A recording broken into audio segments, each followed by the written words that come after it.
ஆண்டவராகிய இயேசுவின் நாமத்தினாலே இந்த விடுதலை தேடி நிகழ்ச்சிக்கு உங்களை வரவேற்கிறேன். இயேசு உயிரோடு எழுந்த பின்பு அவருடைய ராஜ்யத்தை குறித்து அதிக காரியங்களை பேசினார். அதனால் அந்த ராஜ்யத்தை குறித்து அவர் உயிரோடு இருந்து இந்த உலகத்திலே ஊழியம் செய்த நாட்களிலே அவர் சொன்ன சத்தியங்களை குறித்து நம்ம கற்றுக்கொண்டிருக்கிறோம். ஏனெனில் உயிரோடு எழுந்த உடனே ராஜ்யத்தை குறித்து அதிகமாக பேசுகிறாருன்னா அவர் கிளம்பும் போது அதை பற்றி அதிகமாக பேசுகிறாரு. அப்போ அது முக்கியமான விஷயம் இல்லை. கடைசியாக என்ன சொன்னார்ப்பா அப்படின்னா ராஜ்யத்தை பற்றி தான் பேசினார் அப்படின்னு சொல்லுவோம். அதனால் ராஜ்யத்தை பற்றி வேறு என்னென்ன இருக்குது அப்படின்னு நம்ம தேடி போனோம் அப்படின்னா சுவிசேஷ புத்தகங்கள் நிறைய இடத்துல ராஜ்யத்தை குறித்து பேசுகிறார்.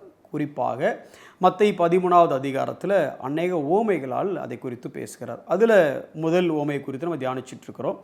அதில் நம்ம எல்லா நிலங்களையும் குறித்து தியானிச்சிட்டோம். வழி அருகே நிலம் வழியாகவே இருந்தாலும் விதை முளைக்குமான்னு தெரியாது, ஆனாலும் பிசாசால் இருக்க முடியல, அந்த விதையை தூக்கிட்டான்.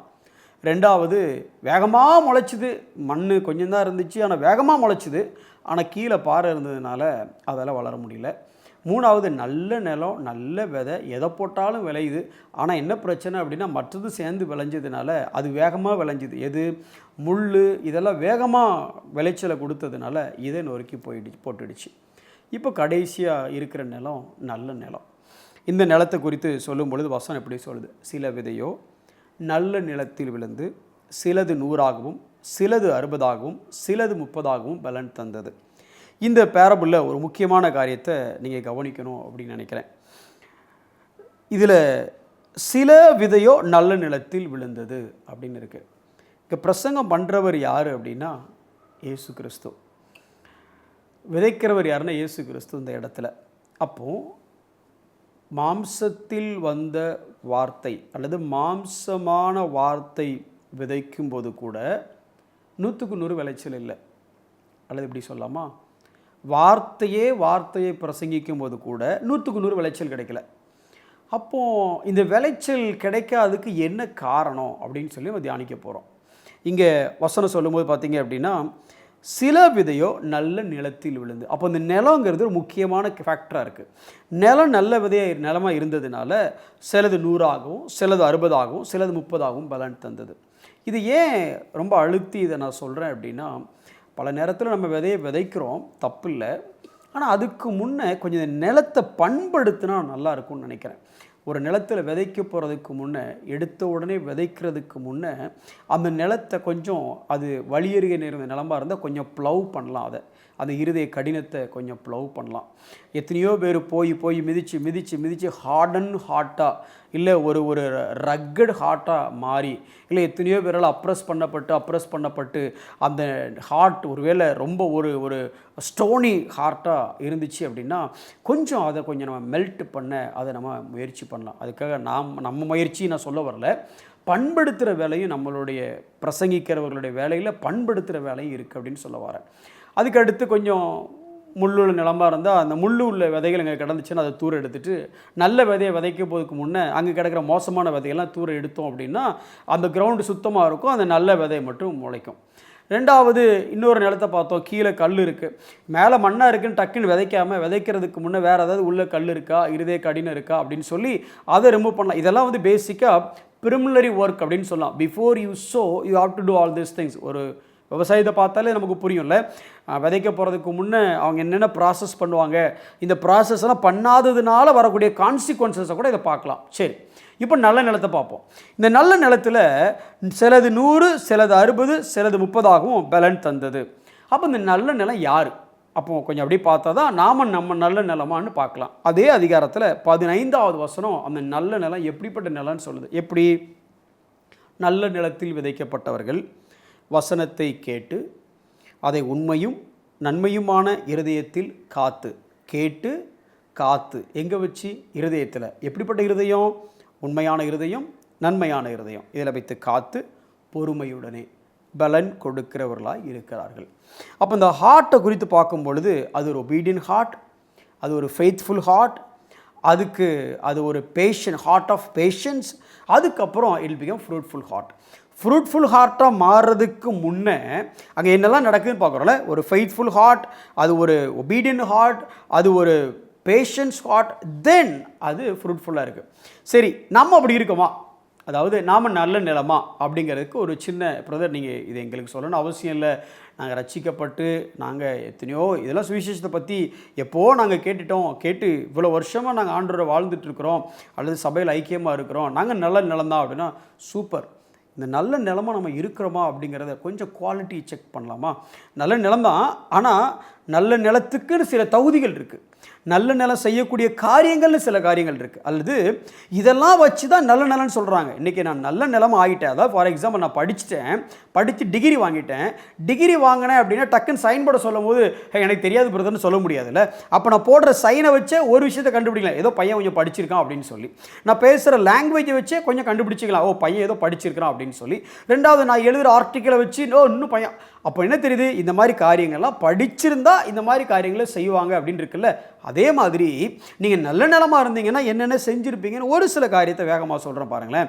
நல்ல நிலனா பயிர் வந்திருக்கும், பயிர் வந்தால் பலன் கிடச்சிருக்கும், பலன்கிறது ஃப்ரூட் கிடச்சிருக்கும். என்ன ஃப்ரூட்லாம் இருக்கணும்? இப்போ நீங்கள் நல்ல நிலத்தில் விதை விழுந்து 30, 60, 100 விளைச்சலை கொடுத்தாச்சு. அப்போ ஹார்வெஸ்ட் வந்துடுச்சு, ஃப்ரூட் வந்துடுச்சு. இப்போ என்னென்ன ஃப்ரூட் நம்மகிட்ட இருக்குது, லைட்டாக ஒரு குயிக்காக ஒரு கிளான்ஸ் விடுறோம் பாருங்களேன். ஃபஸ்ட்டு ரோமர் 6வது அதிகாரம் 22வது வசனம், பரிசுத்தமாகுதல் உங்களுக்கு கிடைக்கும் பலன். நீங்கள் நல்ல நிலமாக இருந்து விளைச்சலை கொடுக்குறவங்களா இருந்தால் உங்கள் வாழ்க்கையோட பரிசுத்தத்தை பாருங்கள். இந்த பரிசுத்தமாகுதல் தினம் நடந்துக்கிட்டே இருக்கா என் வாழ்க்கையில்? போன வருஷம் நான் இருந்த பரிசுத்தத்தை விட இந்த வருஷம் எத்தனையோ காரியங்களை நான் மாறிட்டேன். என்னுடைய கோபம், என்னுடைய எரிச்சல், என்னுடைய இச்சை, என்னுடைய தவறான எண்ணங்கள் இதெல்லாம் இருந்து எவ்வளோ மாறிட்டேன். பரிசுத்தமாகுதல் இருக்கா? சூப்பர், நீங்கள் நல்ல நிலம். சரி, பரிசுத்தமாகுது மட்டும் இல்லை, கிறிஸ்டியன் கேரக்டரை பாருங்கள். ஆவியானவர் அப்படின்ன உடனே நம்ம வேற எங்கேயோ போயிட்டோம். ஆனால் ஆவியானவர்னு வரும்பொழுது சாட்சிகளாக இருக்க பலன் கொடுக்குறவர். அந்த பலத்தினால, அந்த பவர்னால நம்ம என்ன ஆயிரும் அப்படின்னா நம்ம ஃப்ரூட். என்ன fruit? Characteristics of Christian life எங்கே இருக்குது? கலாத்தியர் 5வது அதிகாரம் 22 முதல் 23 வாசிச்சிங்கன்னா, அன்பு, சந்தோஷம், சமாதானம், நீடிய பொறுமை, தயவு, நற்குணம், விசுவாசம், சாந்தம், இச்சையடக்கம் இதெல்லாம் கூடியிருக்கா? டக்குன்னு லிஸ்ட் எடுத்து போட்டு உங்கள் மனைவிட்ட போயிட்டு, இங்கே பாரு என்னுடைய அன்பு கூடியிருக்கா போன வருஷத்துக்கும் இந்த வருஷத்துக்கும், இல்லை உங்கள் பிள்ளைகிட்ட போயிட்டு என்னுடைய நீடிய பொறுமை கூடியிருக்கா அப்படின்னா நல்ல நிலம் மட்டும் இல்லை, கனி கொடுக்குற ஒரு நிலமாக இருந்துகிட்டே இருக்குது. ஹார்வெஸ்ட்டு 30 இருந்தது, இப்போ 60 ஆகுது போல் இருக்குது. ஒருவேளை 60 இருந்துச்சுன்னா இப்போ 100க்கு போயிட்டுருக்கீங்கன்னு நினைக்கிறேன். அதை செக் பண்ணலாம். இல்லைனா 30 இருக்கிறோமான்னு கூட தெரிஞ்சுக்கலாம்.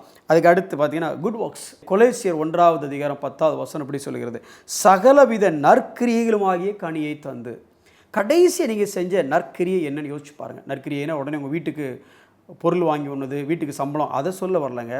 நற்கிரியை தேவனுடைய ராஜ்யத்திற்காக அல்லது ராஜ்யத்தின்படி நீ செய்த நற்கிரியைகள். ஒரு ஏழைக்கு உதவுனது, இல்லை ஒரு கஷ்டப்பட்டவங்களுக்கு உதவி செய்தது, ஏதாவது அந்த மாதிரி நற்கிரியை உங்கள் வாழ்க்கையில் நடந்துச்சா யோசிச்சு பாருங்கள். அப்படின்னா நீங்கள் 30லேருந்து 60 வரைக்கும் போயிட்டுருக்கீங்கன்னு வச்சுக்கலாம். வயசை சொல்லலைங்க, விளைச்சலை சொன்னேன். அதே மாதிரி பாருங்கள், ரோமர் 1வது அதிகாரம் 13வது வசனத்தில் பவுல் அங்கேருந்து வர்றாரு. ஏற்கனவே ஏகப்பட்ட ஆத்துமா ஆதாயம் பண்ணியாச்சு.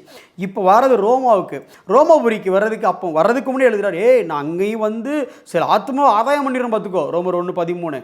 அப்போது ஒரு நல்ல நிலம், விளைச்சல் கொடுக்குற நிலம், கனி கொடுக்குற நிலத்தில் ஆட்டோமேட்டிக்காக மனசில் என்ன சிந்தனை இருக்குன்னா, எப்படி ஆகிலும் ஆத்துமாக்களை ஆதாயம் பண்ணணும். அது நான் சாக போகிற இடமா இருந்து என்னை கொல்றதுக்கு வகை தேடிட்டு இருக்க இடமா இருந்தால் கூட பரவாயில்ல, அங்கேயும் ஒரு ஆத்மாவை ஆதாயம் பண்ணணும். அந்த மாதிரி என்னதான் இருக்கா? குடும்பத்தில், வேலை செய்கிற இடத்துல, இல்லை நீங்கள் பழகிற மக்கள் மத்தியில் ஆத்தும ஆதாயம் ஏதாவது செஞ்சுருக்கீங்களா? அதுக்கு ஏதாவது முயற்சி எடுத்திருக்கீங்களா? அப்படி இருந்துச்சுன்னா இது 30, 60, 100ன்னு வளர்ந்துக்கிட்டே இருக்குன்னு அர்த்தம்.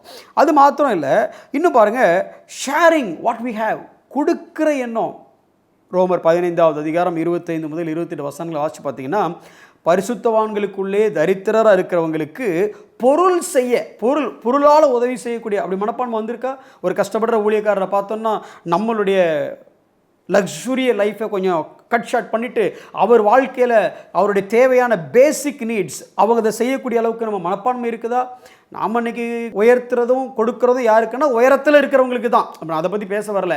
ஆனால் இங்கே எந்த ஊழியரை பற்றி பேசியிருக்கு அப்படின்னா, தரித்திரராக இருக்கக்கூடிய ஊழியக்காரங்களுக்கு ஏதாவது பொருள் சகாயம் செய்யக்கூடிய மனப்பான்மை நமக்குள்ளே வளர்ந்துருக்கா? சரி, நான் ஒன்று சொல்கிறோம், எப்போ பார்த்தாலும் ஆண்டவரை துதிக்கிற எண்ணம் உங்களுக்குள்ளே இருக்கா? எபிரேயர் 13வது அதிகாரம் 15வது வசனம் அப்படி சொல்லுது, அவருடைய நாமத்தை துதிக்கும் உதடுகளின் கனியாகிய ஸ்தோத்திர பலி.